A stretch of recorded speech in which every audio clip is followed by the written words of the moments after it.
Growth, they say, is the most constant thing in life.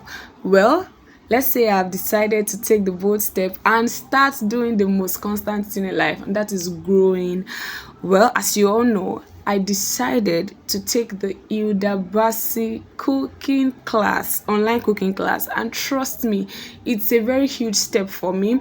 And I decided I'm going to carry you all along in this journey.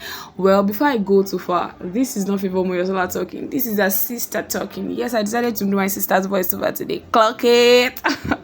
Anyways, guys, I decided to, take this bold step of faith because I really know that someday we would refer back to these videos, this, humble beginnings, and remind ourselves that we had a place we were coming from.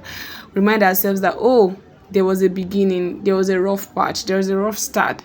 So to you who probably feels like, oh, you're not doing well, your beginning is not looking like it, I'm just here to tell you today to keep at it. Nobody had it figured out at the very beginning. So if you think things are not really working the way you expect it to work, I am telling you today that start the way you are.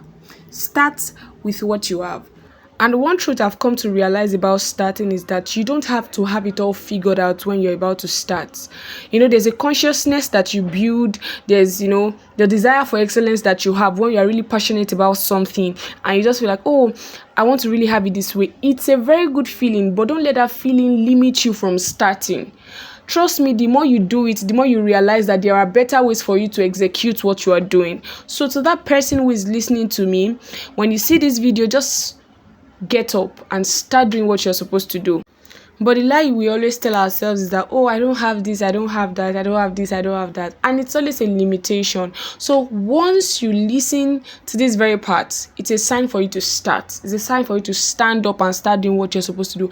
I know my sister has been saying it for a very long time that, oh, she wants to join, she wants to partake in Hilda Basi cooking class. She wants to partake in Hilda Basi cooking class. And I know that it must have taken resilience, it must have taken discipline for her to do this. And trust me, if she can do it, you can do it too. It might look like a small step to you, but then to some other people, it's a very huge milestone. So to that person who is finding it hard to start, to that person who is still feeling like, oh, I don't have all the resources it takes, I don't have everything figured out, start today. Start with what you have. Start little. Start without that structure. You will eventually build structure. But then what you need to build structure is in starting, is in knowing the things that you really need. And you cannot know them unless you start. So to you listening to me, I have encouraged you today. Encourage yourself too, because I can only do little by talking. You can do much more by doing. So thank you so much for watching. Please engage, subscribe, follow, share, comment, and just help us engage those posts. I'm rooting for you just like I'm rooting for my sister. Bye guys.